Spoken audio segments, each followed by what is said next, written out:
여러분 안녕하세요. 오롱부장입니다. 오늘은 재개발 구역 한 곳에 대해서 좀 말씀을 드려보고자 합니다. 시청하시기 전에 구독하기, 좋아요, 멤버십, 그리고 제 정기 강의 접수 기간이고요. 클래스 101, 그리고 책 아래 링크에서 확인 가능하세요. 일단 공지를 드립니다. 어떤 구역에 대한 분석이나 구역에 대한 추천이나 매물 추천이나 어떤 비전에 대해서 말씀드리고자 하는 영상이 아닙니다. 그런 것들 너무 많죠. 그래서 가뜩이나 넘쳐나는데 제가 그런 영상을 또 찍을 필요가 있을까 싶습니다. 네이버에 검색을 해보시면요. 이렇게 예를 들어서 상계 1구역 아니면 상계 2구역 이러면 물건이 나와요. 상계 1구역 상계 1구역을 나왔는데 예를 들어 드리는 거예요. 상계 1구역 이렇게 그림 누르시면은 이렇게 나와요. 이렇게 상계 1구역, 2구역 이렇게 있어서 상계 1구역은 어디다 이렇게 나옵니다. 예를 들어 한번 더 눌러보면은 이렇게 누군가의 블로그로 들어가서 이렇게 정비구역 이렇게 소개가 나와요. 제가 오늘 다루려고 하는 내용은 아마 여러분들이 이렇게 생소하지 않으실 건데, 좀 의미가 있지 않을까 이런 생각이 좀 들어서 다루고 있는 거거든요. 지금 1구역 있잖아요, 여러분. 1구역 같은 경우에는 지금 건설사가 결정이 됐어요. 중간에 좀 우여곡절이 있었는데, 1구역은 HDC. 그러니까, HDC면 현대산업개발, 아이파크예요. 그리고 가뜩이나 이제 정부 규제, 그러니까 대출 중단 사태, 그리고 분위기의 어떤 이 경직화 때문에 많이 내려갔어요. 제가 알기로는 프리미엄 기준으로 5천만 원은 빠졌습니다. 1구역.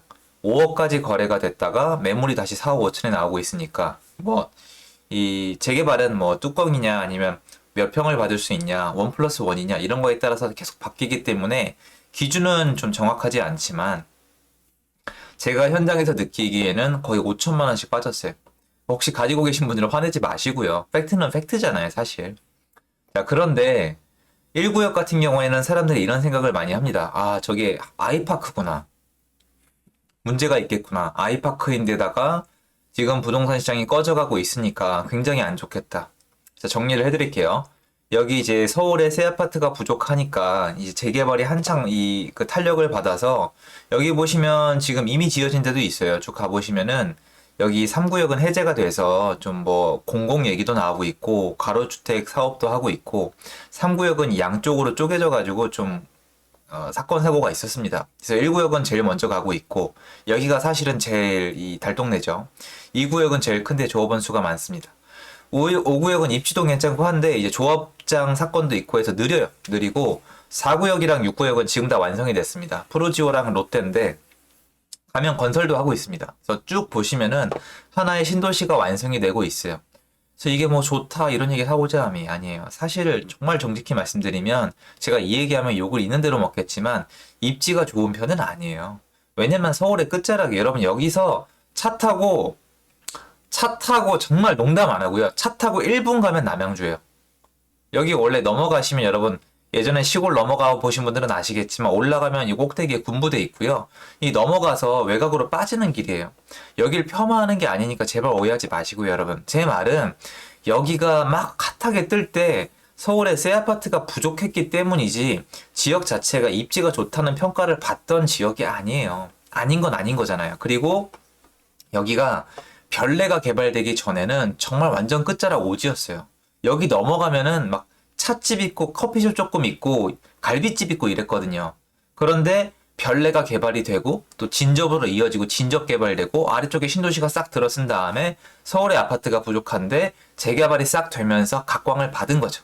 나쁘다는 뜻이 아니에요. 다 완성되면 좋을 거예요. 그런데 이런 곳이 지금 1구역 같은 경우에 예를 들어 드려서 아이파크가 이 시공사로 선정이 되어 있고 그리고 대출 중단 이런 것들 때문에 분위기가 굳어 있으니까 지금 어느 정도 경직이 되어 있단 말이에요. 그런데 제가 오늘 하고 싶은 얘기가 뭐냐.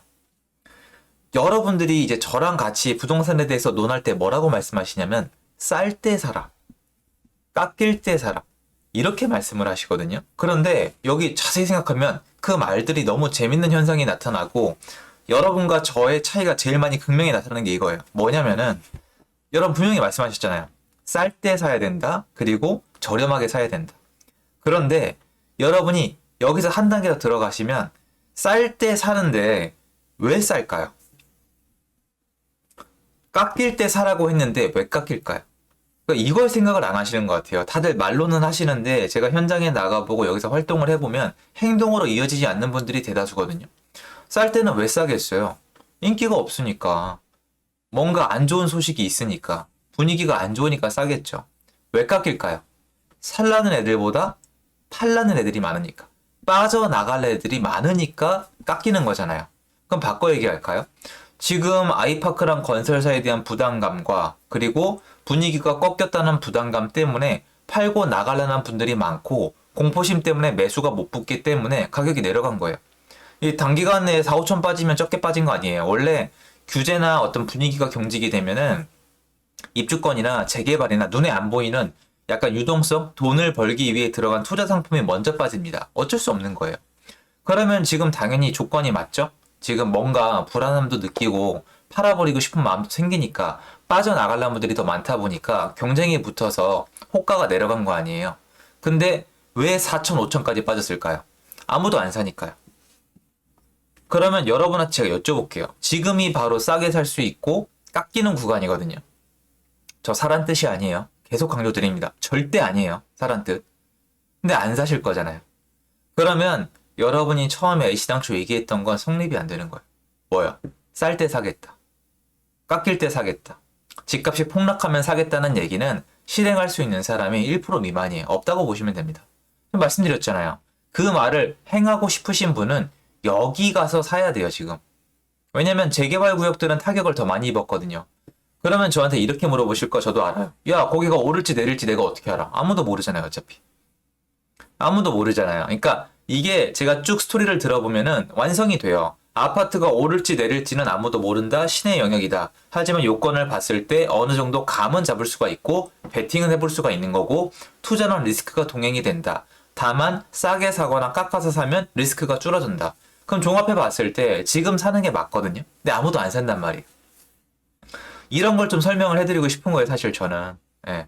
저는 지금이 접근하는 시점이 맞다고 보는 사람이거든요, 사실은. 이거 되게 웃기죠. 근데 이런 얘기를 안 해주죠. 주로 어떤 걸 다뤄주면 줘요? 여기가 어떻게 변신할 건데, 여기가 지금 얼마인데, 신고가를 얼마를 찍었고, 잘 나가고 있다. 핫하다. 이게 4호선이 연장이 되는데 호재가 뭐뭐가 있다. 인터넷 검색 몇 번 하면 싹 다 나오는 것들. 그거 좋아하시잖아요.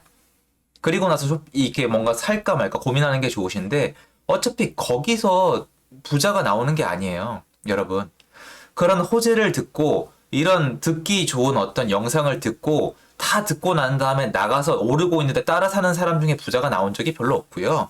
제 말처럼 침체돼 있고 관심 없고 이런 것들을 분석해서 나만의 기준으로 미리 사두고 버티신 분들 중에 부자가 나오는 거 제가 꾸며내는 게 아니라 사실이라는 거 여러분도 지금 들으면서 아시잖아요. 근데 참 재밌죠? 뭐죠? 행동을 안 하시잖아요. 그래서 저는 지금 이 상계 뉴타운, 상계 1구역, 2구역만 말씀드리려는 게 아니라 지금 전국에 이런 곳이 꽤 많아요. 지금 경기도권도 재개발 구역이 피가 빠졌거든요. 그리고 아시겠지만 호가보다 낮은 매물들이 아파트보다 많아요. 그리고 이렇게 얘기하실 거 저도 알아요. 누굴 호구로 하냐. 이제 떨어지는데 누가 사냐. 근데 제 말씀을 드렸잖아요. 그건 어차피 여러분도 모르고 저도 모른다는 전제 조건 하에 어차피 싸게 사야 된다. 깎이면 사야 된다고 했을 때 대부분의 분들이 이래요. 더 깎이면 사겠다. 더 내려갈 것이다. 아직은 아니다라고 얘기하지만 결론을 말씀드릴게요. 그분은 어차피 못 사요. 그리고 바닥에서 살 수 있는 분은 애시당초 없어요.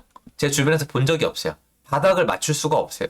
바닥은 인간들끼리 만들어내는 거기 때문에 어차피 못 맞추거든요. 그럼 결론은 뭘까요? 결론은 재밌게도 지금 이럴 때 그냥 들어가는 게 맞다는 결론인 거예요.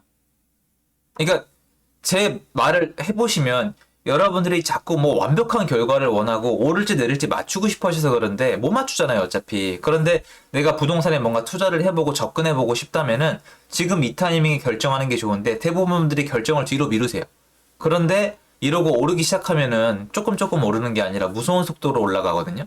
그러면 이제 그땐 또 못 따라잡는 거죠. 그러니까 이런 것들이 반복되어 온 게 지난 5년이 아닌가 싶습니다. 자, 영상을 마무리하기 전에 다시 한번 말씀을 드릴게요. 여길 지금 사란 뜻이 아니에요. 이론을 말씀드리는 거예요, 이론을. 이론을 말씀드리는 건데, 지금 아무도 여기 사고 싶지 않으실 거예요.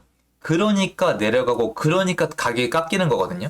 그런데 사실 이럴 때 사야 된다는 거 여러분도 아시잖아요. 이런 앞뒤가 맞지 않은 이런 이 악순환에 대해서 한번 생각해 보실 수 있는 영상을 만들고 싶어서 하나의 예로 들은 거지 다른 뜻은 없습니다.